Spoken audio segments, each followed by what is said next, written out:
So anyone who knows me and knows the channel probably realizes that within our household, there's somewhat of a soft spot for Starscream. Namely because Starscream wife identifies with him, which is always, in and of itself, a little bit terrifying. As such, though, I did look at what she deems as the embodiment of if she was a Transformer, that being the Dark Energon Starscream a long time ago. Well, fast forward to right now, and we're going to be taking a look at this. This is the Transformers Prime First Edition Starscream. Yes, I know we looked at the mold hundreds of videos ago, and I will reference that, but maybe my ideas and opinions of this mold have changed over time. Maybe I think this usage of it is better, or potentially worse. We're about to find out when we talk about everything to do with the first edition Prime Starscream in the latest GotBot True review.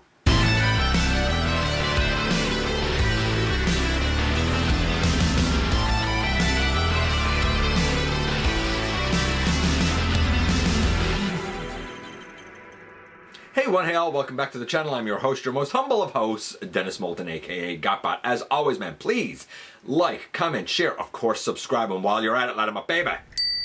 Hit that notification bell, please. It helps me out a ton, and it lets you know when content of all sorts goes up here on the channel. Check out Machinery of Man, The Everything Factor, all the groups that I'm either a mod or an admin for, as well as all of my social media links, all that, man, in the description down below, also in the description down below. And if you're in a position to help the channel to grow, you can use the donate link, check us out on Patreon, see what we have to offer to you through spring, or of course hit the join button at any given time and become a channel member. And this is what I would deem one of the best versions that we've ever had of the Transformers Prime Starscream, arguably one of the best versions of Starscream that we've ever had. Perfect? No, but a really strong, interesting mold. I enjoyed it as the Dark Energon version, but I think I might enjoy this just a little bit more. Like I said, does that mean it's perfect? No, but it's still quite strong. So without any further ado, how about we head over to the table and take a closer look at this guy.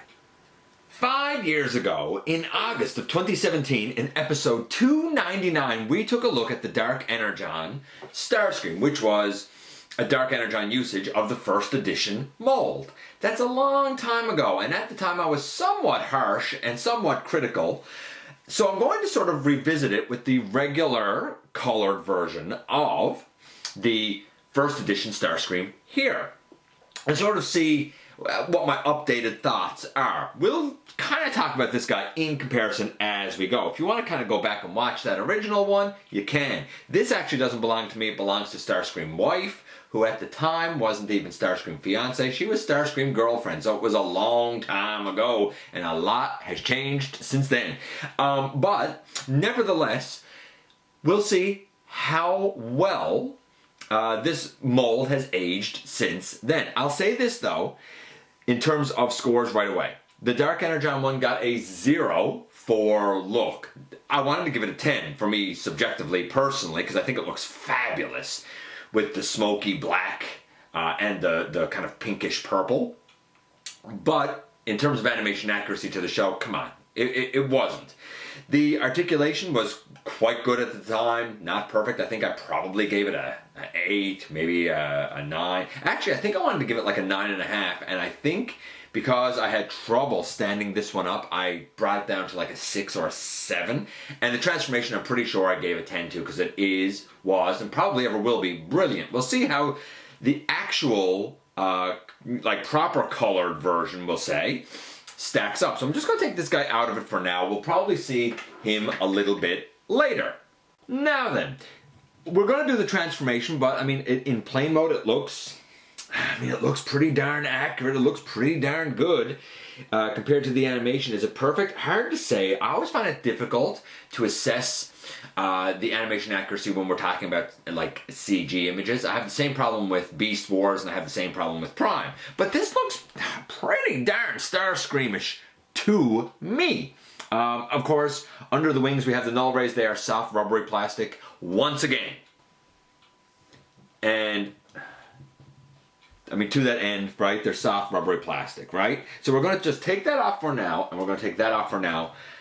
because we don't really need to leave them down underneath the wings. We're going to start the transformation, but we're probably going to make a cut and get in a little bit closer. But for the beginning of this and the start of this, we pick the legs off of where they're tabbed onto here on the back. There's a little rectangular tab there and a little slot kind of on the side of the ankle, and that's what tabs in there. Then we can open out a heel and a foot, and open out a heel and a foot, and in essence we're bringing the legs now all the way down. Oddly, I know that they can come out, but I have no idea if they're supposed to somehow be out in plane mode or in robot mode. I'm not gonna lie, I really don't know why they're there. I tend to leave them in and forget that they're even there.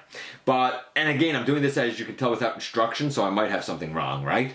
So we're gonna bring the knee cap spikes up, I guess. We're going to untab what is the pelvis, essentially. 2 rectangular tabs. These 2 rectangular tabs go into 2 slots up here in like the nose cone section, we'll say. And really a lot of the magic with this mold is this hinge here at the waist. So we're going to actually take the whole thing now and turn it around so that we can bring the cockpit down on the back. And then we're going to take that hinge and we're going to collapse it up, and we're going to turn around the front. So I have to adjust a couple of things here, but basically I'm going to get a couple of things adjusted, try and stand this guy up so that we can do the rest of the upper body next. Okay, so this one actually stands up easier than the Dark Energon version. I don't think I mentioned it, but again, when you collapse the pelvis in to kind of line the tummy up, you again use the 2 little rectangular tabs and you put it into the nose cone, essentially. So, great, wonderful. Okay, next, we can put those tail fins in, and we can really pick off the wings and get them out of the way and bring down an arm, and bring down an arm. I'm going to kind of bring that whole armature back for now. We'll get there in a minute. The wings, we can sort of splay them out on the back there, kinda, sorta. And when it comes to the arms, you have to extend the arm the whole way, turn it, and bring out a hand. Why do I say extend the arm the whole way? Because if you don't, you're going to end up with a gorilla arm that uses what is essentially, I guess, his bicep swivel, because there's 2 hinges here. And if you don't extend it the whole way, you're going to have to, if you want an elbow, and it's not the deepest elbow, you would have to use the lower hinge. You want to use the upper hinge, which means you want to extend the arm the whole way. You heard it kind of click twice there. Bring out the hand, turn the arm, and there you go. We can also, at this juncture, take the null rays, and because we collapsed those fins, those wing fins in, we can put in that, I'm saying null ray, but missiles, I guess.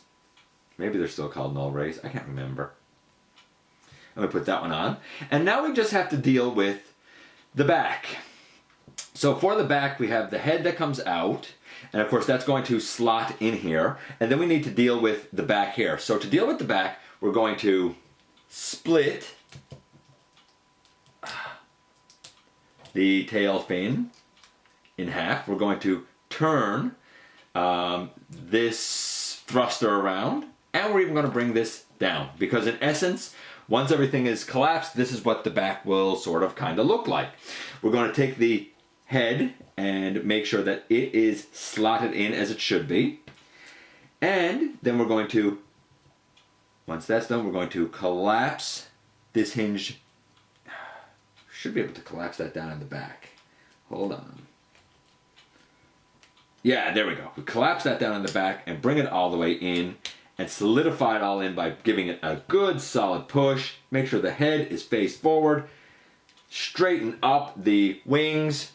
And boom, in the end, here we have Transformers Prime First Edition Starscream. Hold on, let me make sure I got him stood up here. There you go, in his robot mode. I'm going to adjust things so we can see him better next to, that's right, next to the Dark Energon version of Starscream. I should really angle the wings back. By the way, if I didn't say it, There's a couple of hinges in here on the wings where you can kind of angle them back so that the shoulders and stuff have a little more of a free-flowing range of motion. And again, some people will use both of these as Starscream in their display. Some people I've heard of using the Dark Energon one as a version of Skywarp. And while I do find that this one tends to stand a bit better, he doesn't want to do it right now. There we go. Yeah, I mean, I think that they look great together, honestly. I think it's a great mold. Transformation 10. I mean, it's involved, but not so complicated it becomes frustrating. Brilliant. Really brilliant, I gotta say. So, let's talk about scores for this guy other than the transformation being a 10. Which, like I said, I certainly think it is. Let's talk about look. I mean, it looks pretty quintessentially like Starscream from the animation model. Starting from the feet and working my way up. I mean, the silver out around the toe piece.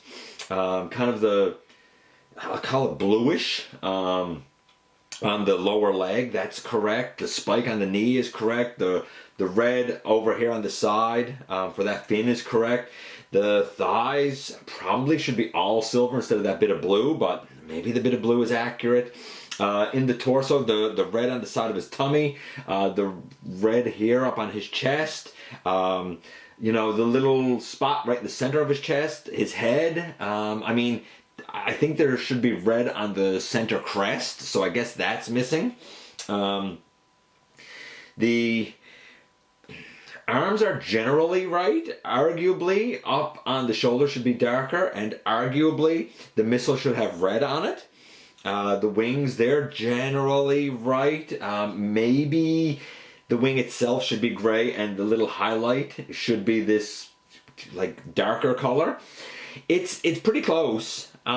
Maybe not perfect, but pretty close. I'm going to say that the color scheme is a solid 9. Solid 9. So we have a 10, we have a 9. What about the articulation for the guy? Well, we have a head that can go left, right, look up, and kind of look down.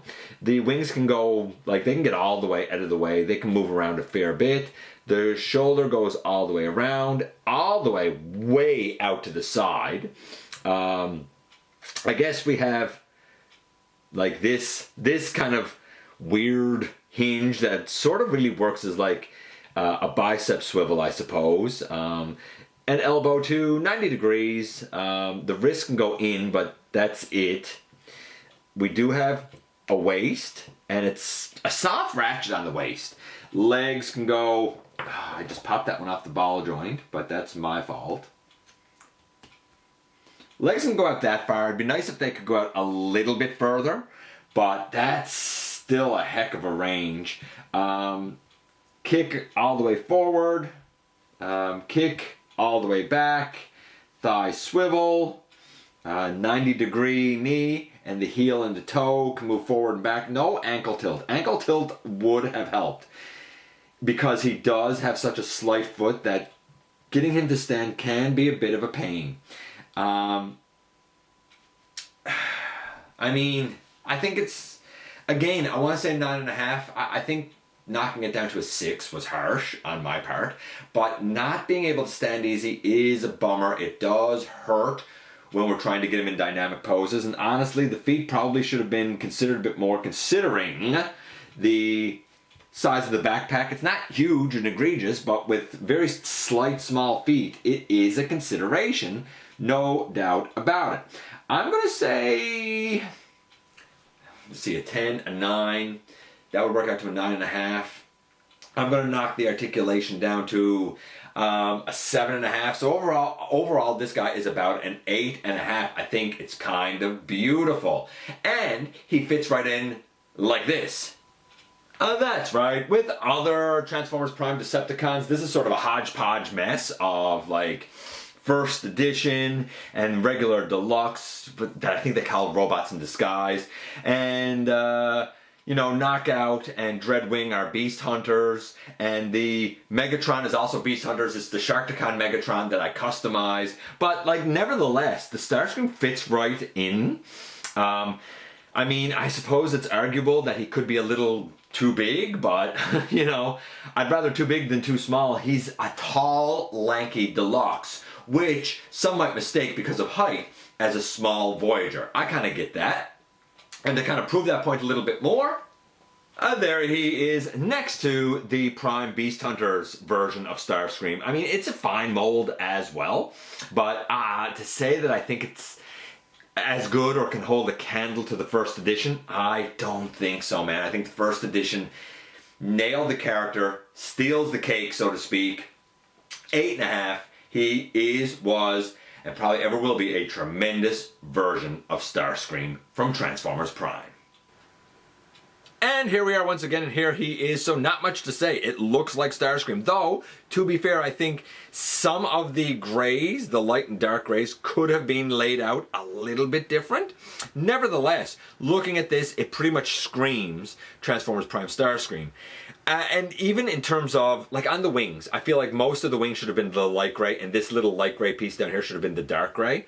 But that being said, I feel like with CG animation, it's always a little more challenging to be animation accurate because sometimes it depends on the lighting, it depends on the texturing and shading that was used in a particular episode and stuff, right? Nevertheless, like, I look at this and I think, yeah, that's pretty quintessentially Starscream. We did get other versions after, like the Beast Hunters one, which is all right. But to say that it is anything close to comparable to this in terms of quality, in terms of engineering, in terms of look, I don't think it is, man. It was a successful use of this mold with the Dark Energon version and a successful use with the regular Starscream version. Let me know what you think about the Transformers Prime First Edition Starscream. I appreciate you guys coming by, giving me some of your extremely valuable time. I do know how important it is to you. If you're in a position to help the channel to grow, you can use the donate link. Check us out on Patreon, see what we have to offer to you through spring. Or, of course, you can hit the join button at any given time and become a channel member, please and thank you. Also, you can hit the subscribe button, man. Stick around, have some fun with us here on the channel. And please don't forget, ever, that somehow, some way, each and every single day, you do make a difference in the world. You matter, man. You matter. And I look forward to the next time that you and I get together to have another visit, either in the live streams on Thursday nights, at the stop motion premieres, or the old-fashioned way, right here, inside the videos.